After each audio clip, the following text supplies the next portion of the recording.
Hey everybody. I wanted to do a quick check-in on what seems to be a sunny Saturday, although it cooled off here in New York.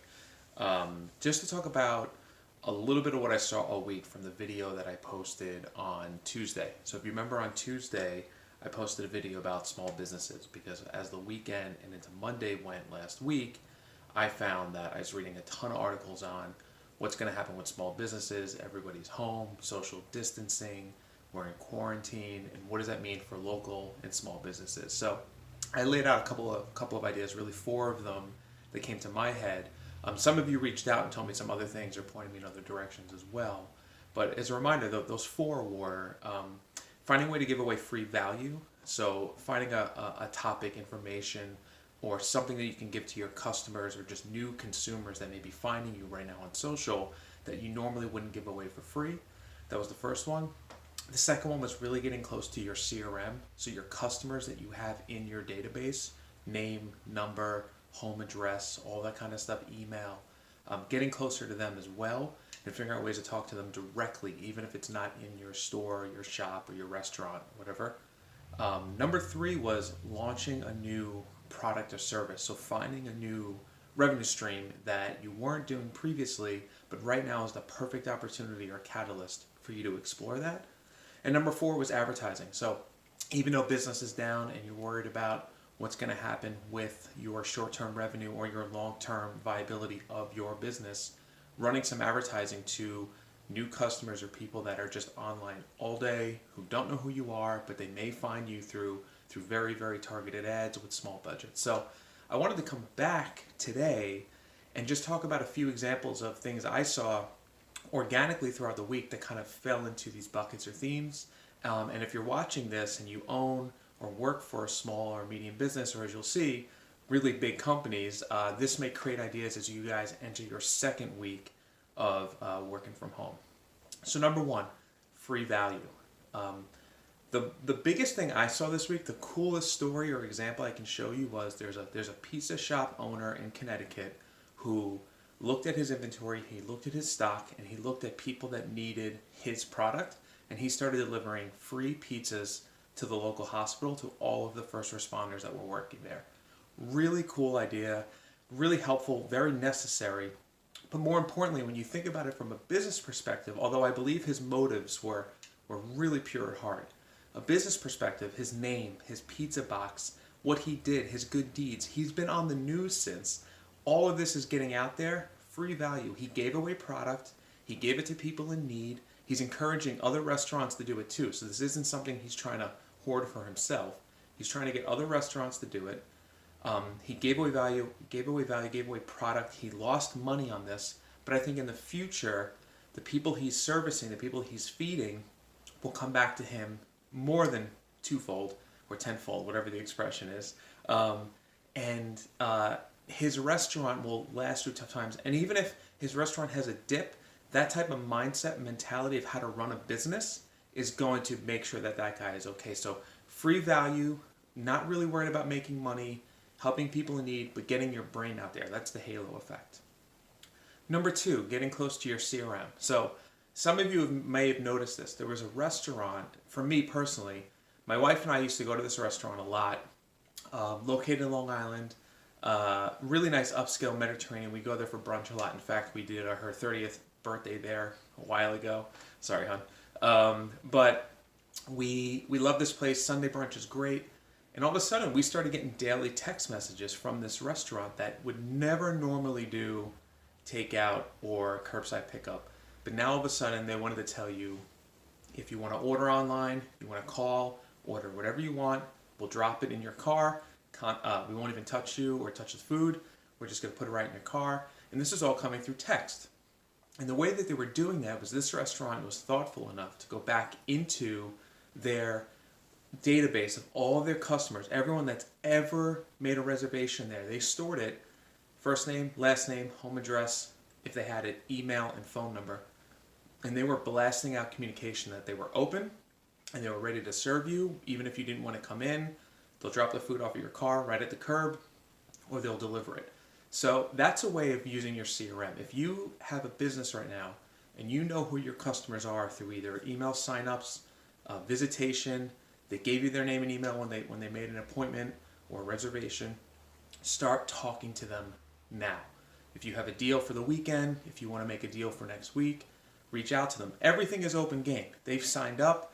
You can reach out to them, email them, call them, text them, whatever it is. Sign up for a service that does it for you, that automates it.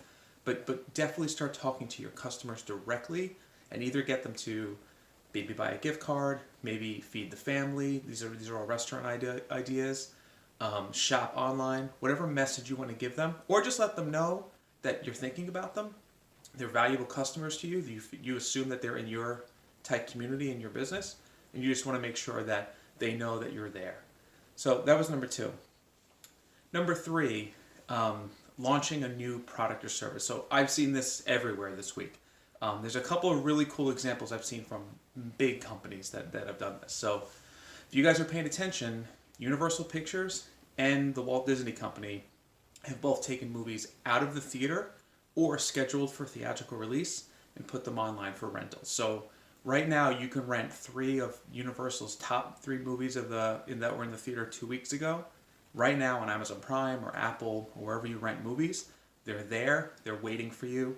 $20, you can rent a movie that you would normally have to pay the same amount of money for per ticket to sit in a theater. You can watch it at home with the whole family. So look for those online. They just went up on Friday, so you can watch them now. So what are they doing though? They're testing a whole new revenue stream here. Is the future of their movie distribution direct to consumer through digital channels in their living room for a premium price? So movie theaters tested this, no one really took to it, but do the studios just do it directly, and they work with distribution partners like Amazon, Netflix, Apple, etc. So Disney had a different approach. So where Universal doesn't actually have a distribution channel yet, Disney does. Disney has a brand new streaming service, Disney Plus. I love it. My wife loves it. My kid doesn't love it yet. She's not old enough yet to know what she wants to watch, but lots of families are really liking it. Lots of Star Wars people liking it, obviously Marvel fans. So they have this distribution channel. They have a service that's doing very well right now through all different partnerships. Well, they announced they're going to do the same thing Universal did for their movie Onward. Big movie coming out with Chris Pratt and Tom Holland. And they're going straight to digital, $20 to rent it for a week or two. And then starting first weekend of April, right to Disney Plus for streaming. So they're going to test the rental model, but because they also have a direct-to-consumer distribution, they're going right into, do people just want to pay a monthly fee to have access to everything? We'll pump new movies there. So really cool from Disney's piece, really cool from Universal's piece. That is testing new models and new revenue streams. Now, on a local, smaller level, I've seen this with gyms mostly. They're live streaming classes, they're giving away free information, they're trying to launch online businesses through Facebook groups or direct website signups. They're doing a ton of video conferencing through products like Zoom, and it seems to be working for gyms. I think the thing that they're trying to get used to is timing. When are people available to work out? Are they supposed to stick to a class schedule, or are they supposed to do it on demand? And payment. So how do you charge for what used to be a in-person experience that's now across screens? So that's going to be worked out with, but I've seen that the most from a revenue stream standpoint locally is gyms. And that's not just, fitness centers, it's boxing gyms. I've seen it that have fitness as well. I've seen yoga studios, I've seen CrossFit gyms, so all different types from there. And then obviously all the online personal trainers and influencers are all launching their body weight workout programs, and they're selling them. Some are giving them away, which is great, free value. Some are selling them, trying to find a new revenue stream. So the last thing I'll say is advertising. So I haven't noticed too many new ads that I wouldn't normally get week over week. Think about this. People are online all day right now. We're home. All we're doing is searching for information. So I haven't noticed too many ads, but from an advertising standpoint, I actually have been experimenting with advertising all week. So right at the beginning of last week, I flipped my Instagram account to a business account. I did that for several reasons. We'll cover that on a different video. But I then decided to take a couple of my posts that I thought were interesting and promote them to the audiences I thought that made the most sense. So some of my videos were targeted to younger teens. Some of my parenting content was targeted to obviously parents. And then I had posts that were a little bit more broad and targeted just nationally.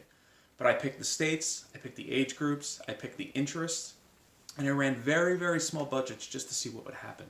And I have to say, not only was it easy to set up, because I'm still getting used to advertising through Facebook and Instagram. Keep in mind it's one channel. But it worked for what I was looking for. I was looking to get my content in front of more people at a user level. I wanted more interactions. I wanted more likes, and I wanted more profile visits, and I wanted more video views. I don't have the exact numbers in front of me. Maybe I'll go deep on this in another video.